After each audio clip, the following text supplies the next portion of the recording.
Good morning, class 9th. Students, we are on chapter number 4, Working of Institution, and today's topic is related to the powers of the Prime Minister. Previous class में हम लोगों ने prime minister को detail में कर लिया था, कौन उन्हें अपॉइंट करता है, कैसे वो अपॉइंट होते हैं, एंड उसके बाद उनके अंडर में कौन सी मिनिस्ट्री आती है, वो मिनिस्टर्स कैसे काम करते हैं, कितने मिनिस्टर्स हैं। अगर अभी के हम लोकसभा की बात करें तो सारी चीज़ें हम लोगों ने देख ली थी। नाउ अब हम ये देखेंगे कि पावर्स क्या है प्राइम मिनिस्टर के, एज अ हेड है वो पूरी गवर्नमेंट के, तो क्या उनके पास ऐसे पावर्स है जिनसे वो पूरे देश को गवर्न करते हैं। So let's start with today's topic, powers of the prime minister. So the constitution does not say very much about the powers of prime minister or the ministers or their relationship with each others. But as the head of the government, the prime minister had widely ranging powers. तो constitution में ऐसी कोई powers का उल्लेख नहीं किया गया है, न तो प्राइम मिनिस्टर का, ना उसके मिनिस्टर्स का, ना उनके रिलेशनशिप्स कैसे रहेंगे। बट अगर हम एज अ हेड देखें, क्योंकि वो गवर्नमेंट को गवर्न कर रहे हैं, हम लोगों ने उन्हें चुना है, तो गवर्नमेंट के हेड होने के नाते उनके क्या क्या काम है, उसमें वो उनके कामों की वाइड रेंज है, बहुत सारे काम उनके अंडर में आते हैं, या उनके पास बहुत सारे पावर्स हैं जिनके ज़रिए वो गवर्न कर रहे हैं गवर्नमेंट को। He chairs cabinet meeting, cabinet meetings को वो एक तरीके से अरेंज करते हैं। उसका हेड, उनके हेड हैं वो, अगर बात करें यहाँ पर कोऑर्डिनेट्स करते हैं वो काम को डिफरेंट मिनिस्ट्रीज़ के अंदर। एंड में जो डिसीजन लिया जाता है वो प्राइम मिनिस्टर का ही होता है। His decisions are final in case disagreement arises between departments.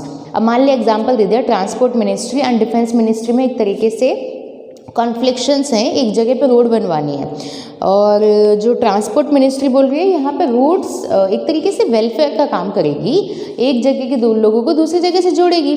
But जो डिफेंस मिनिस्ट्री है वो एक तरीके से कह रही है कि नहीं, यहाँ पे आप रोड्स बनाएंगे, कोई भरोसे नहीं है इस चीज़ के कितनी देर रहेगी, लोगों के लिए नुकसान से ज़्यादा जो टेररिस्ट वगैरह उनके लिए फ़ायदेमंद हो जाए। ऐसे बहुत सारी बातें करके उन्होंने अपनी दोनों मिनिस्ट्रीज अपनी राय रखी। उसके बाद प्राइम मिनिस्टर का ये डिसीजन होता है, एंड में वो सोच समझ के किसी एक फैसले पे पहुंचते हैं।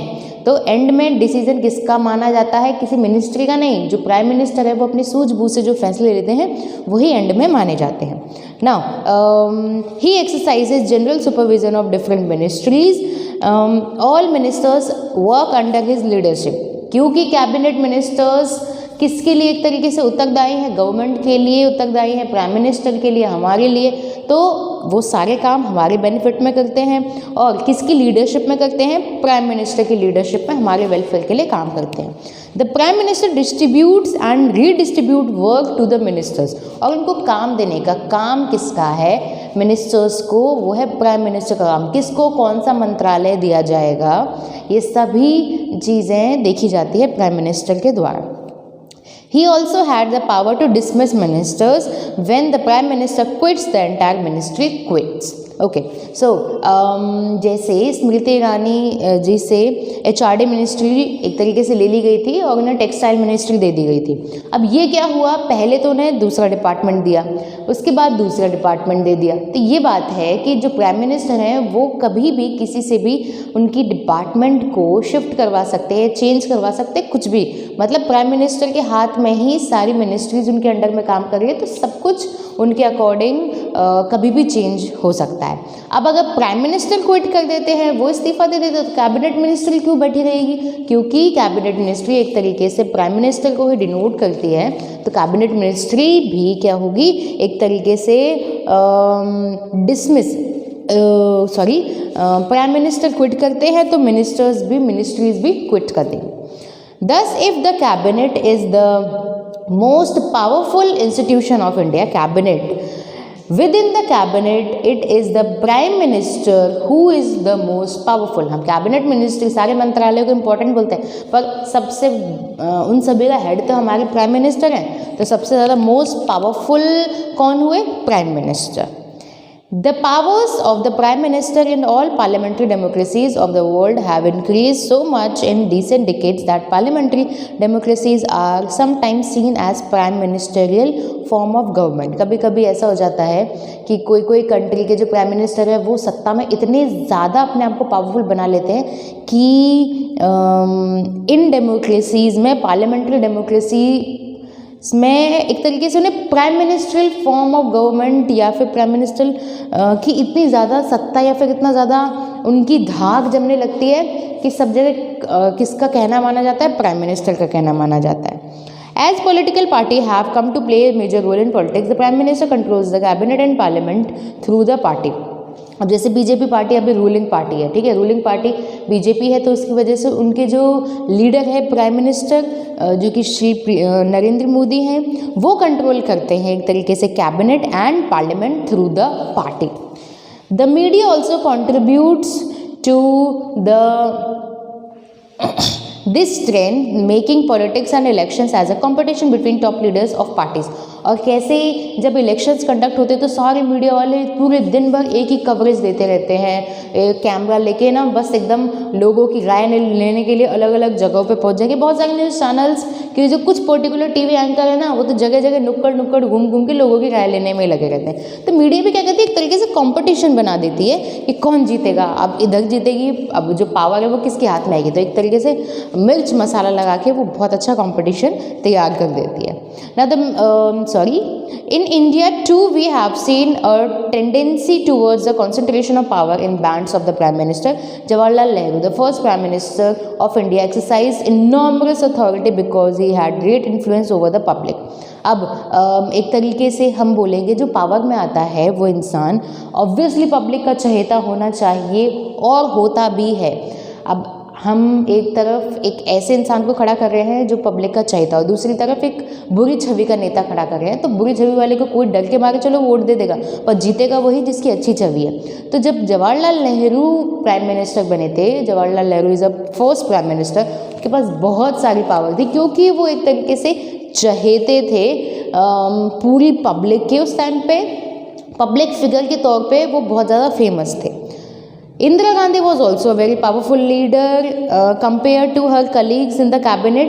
अब और अगर अब आगे आने वाली जनरेशन्स की बात करें, जवाहरलाल नेहरू, सरदार वल्लभ भाई पटेल, मतलब जो फेमस चेहरे हैं ना, वही मेजर लीडर्स की कुर्सी पे बैठते हैं, वही फिर मिनिस्ट्रीज़ को एक तरीके से गवर्न करते थे. इंदिरा गांधी भी एक फेमस फेस थी, पावरफुल लीडर थी अपनी कैबिनेट मिनिस्ट्रीज़ के अंदर. Of course the extent of power wielded by a prime minister also depends on the personality of the person hiding that position. However, in recent years, the rise of coalition politics has imposed coalition government, मिली-जुली सरकार. तो coalition politics भी आजकल की time में बहुत ज़्यादा होने लग गई क्योंकि किसी एक जो पार्टी है उसको फुल बहुमत नहीं मिलता है, तो कोलिशन टाइप की गवर्नमेंट बनानी पड़ती है. The prime minister of a coalition government can not take decision as he likes. अब जैसे बीजेपी है, अब उसको 2014 सॉरी ये अभी जो इलेक्शंस हुए हैं उसमें भरपूर बहुमत मिल गया, ठीक है, कोई प्रॉब्लम नहीं है. अब हम जो भी डिसीजंस हैं अपनी मर्जी से लेंगे. बट मान लेते हैं 5 साल बाद अगर बीजेपी जब नेक्स्ट इलेक्शन कंडक्ट होंगे तो उसे फुल बहुमत नहीं मिलता है, तो वो क्या करती है, 1-2 पार्टी से कोलेट करके गवर्नमेंट बनाती है. ठीक है, बीजेपी हो गया, और भी 2 पार्टीज हम लोग ले लेते हैं, नाम नहीं लेंगे उनके. तो अब जब पहले बहुमत मिल गया था तो हम फ्रीली डिसीजंस ले सकते थे, बट जब इस टाइम पे बहुमत नहीं मिला है तो हम एक तरीके से बंध गए हैं इन दोनों के साथ. तो हम लोग फ्रीली डिसीजंस नहीं ले सकते क्योंकि सलाह मशवरा करके लेना पड़ेगा, ये कुछ बोलेंगे ये भी कुछ बोलेंगे. जब अकेले थे तो अकेले डिसीजन ले सकते थे, ठीक है, तो वो वाली बात है. कोलिशन गवर्नमेंट में डिसीजंस के लिए हम फ्री नहीं होते हैं, जो भी प्राइम मिनिस्टर चाहता है वो फ्रीली नहीं कर सकता है. He has to accommodate different groups and fractions in his parties as well as among alliance partners. अपनी पार्टी से भी पूछो, अलायंस पार्टनर्स से भी पूछो. He also had to heed the views and positions of the coalition partners and other parties on whose support the survival of the government depends.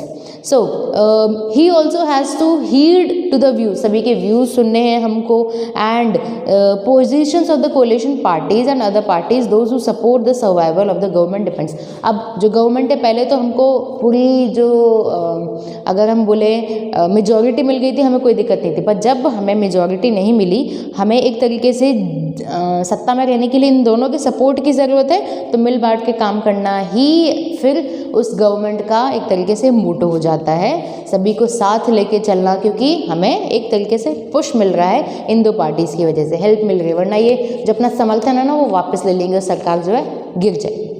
Now, in this class we have done the powers of the Prime Minister, cabinet meetings को वो head करते हैं, सभी cabinet ministers उनके लिए उत्तरदायी है, उनके लिए काम करते हैं, एंड मेजर जो डिसीजन है, मतलब एंड में जो डिसीजन है वो किसके द्वारा लिया जाता है, प्राइम मिनिस्टर के द्वारा लिया जाता है। So in the next class we will discuss the president. So that's it for today's class. Thank you.